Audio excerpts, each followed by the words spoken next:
Assalamualaikum warahmatullahi wabarakatuh.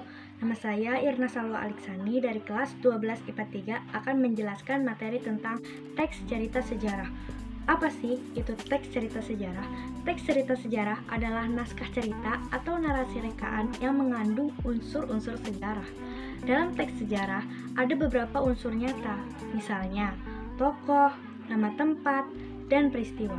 Namun, dalam teks cerita sejarah terdapat pula cerita yang sifatnya rekaan, misalnya mitos-mitos asal-usul negeri, mitos kedatangan sebuah agama, dan mitos alegori. Setelah kita mengetahui pengertian dari apa itu teks cerita sejarah, pembahasan yang akan dibahas selanjutnya yaitu ciri-ciri teks cerita sejarah dan jenis teks cerita sejarah. Apa sih ciri-ciri teks cerita sejarah? Ciri-ciri teks cerita sejarah itu ada 5. Yang pertama, menampilkan latar masa lalu. Kedua, disajikan secara kronologis. Ketiga, bentuk teks cerita ulang. Yang keempat, isi berupa fakta, namun dapat juga berupa fiksi dengan latar cerita berupa fakta. Yang kelima, sering menggunakan konjungsi temporal. Lalu, adapun jenis teks cerita sejarah. Jenis teks cerita sejarah ada 3. Yang pertama, rekon pribadi, merupakan cerita yang memuat kejadian dan penulisannya terlibat secara langsung. Lalu yang kedua, rekon faktual atau informasional, yaitu cerita yang memuat kejadian faktual seperti eksperimen ilmiah, laporan polisi, dan lain-lain.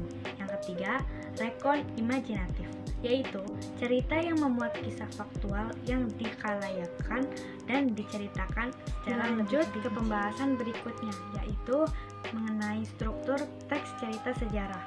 Teks cerita sejarah itu terdiri dari 6 struktur. Yang pertama, itu adalah pengenalan situasi cerita atau biasa disebut juga dengan orientasi. Pada bagian ini, pengarang memperkenalkan setting cerita, baik waktu, tempat, peristiwa, maupun suasananya mau seperti apa. Sementara itu, orientasi juga dapat disajikan dengan mengenalkan para tokoh, menata adegan, dan hubungan antar tokoh. Yang kedua, mengungkapkan peristiwa. Pada bagian ini disajikan peristiwa awal yang menimbulkan berbagai masalah, pertentangan, ataupun kesukaran bagi para tokohnya. Lalu yang ketiga, itu ada menuju konflik.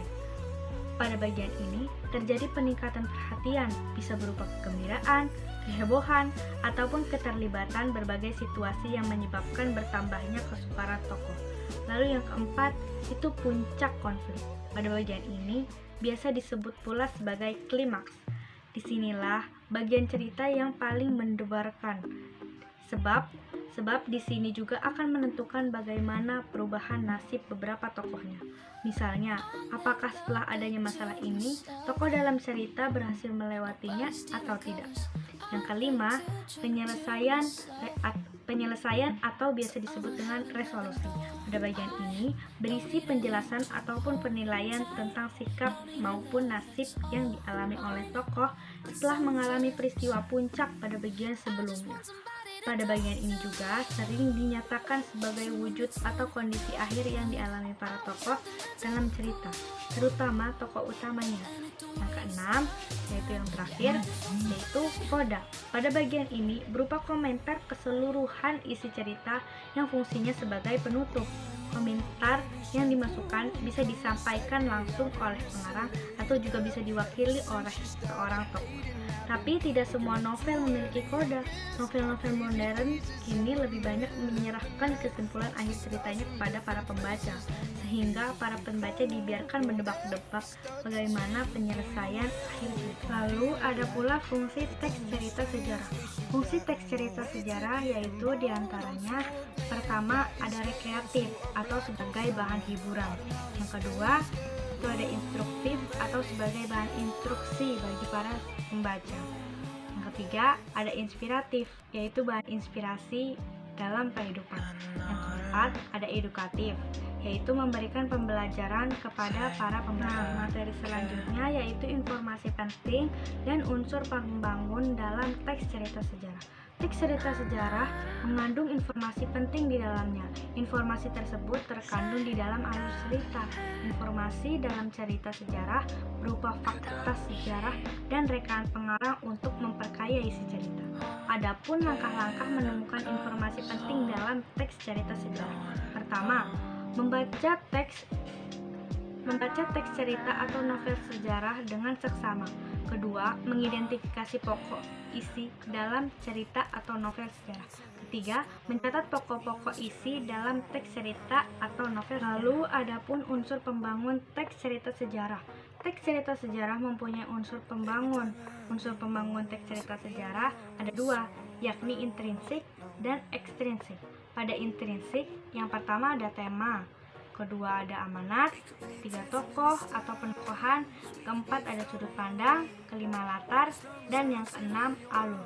Lalu untuk unsur intrinsiknya, yang pertama ada kebesaran pemerintahan, yang kedua ada corak penceritaan, yang ketiga ada unsur keagamaan, yang keempat ada unsur politik, dan yang kelima ada unsur ekonomi, lalu yang terakhir ada unsur sosial. Pembahasan berikutnya yaitu ada nilai-nilai dalam teks cerita sejarah.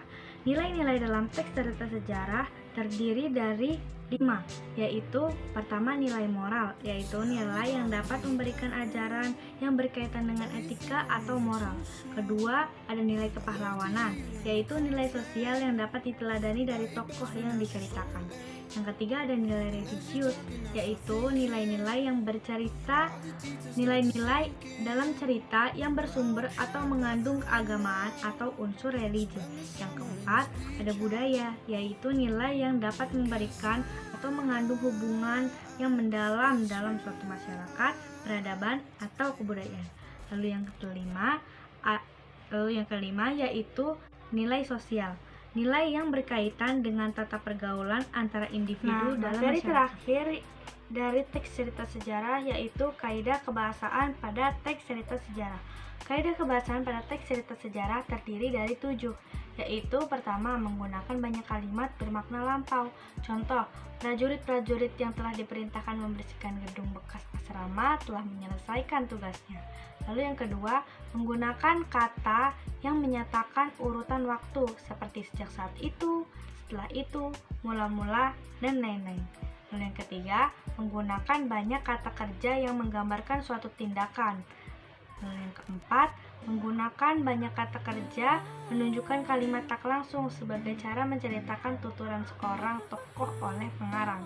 Misalnya, mengatakan bahwa, menceritakan tentang, menurut, mengungkapkan, dan lain-lain.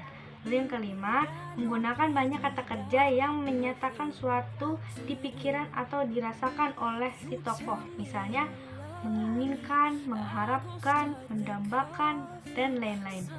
Lalu yang keenam ada menggunakan banyak dialog. Hal ini ditunjukkan oleh tanda petik ganda. Yang ketujuh, ada menggunakan kata sifat untuk menggambarkan tokoh, tempat, atau suasana. Cukup sekian materi tentang teks cerita sejarah. Kurang lebihnya mohon dimaafkan. Wassalamualaikum warahmatullahi wabarakatuh.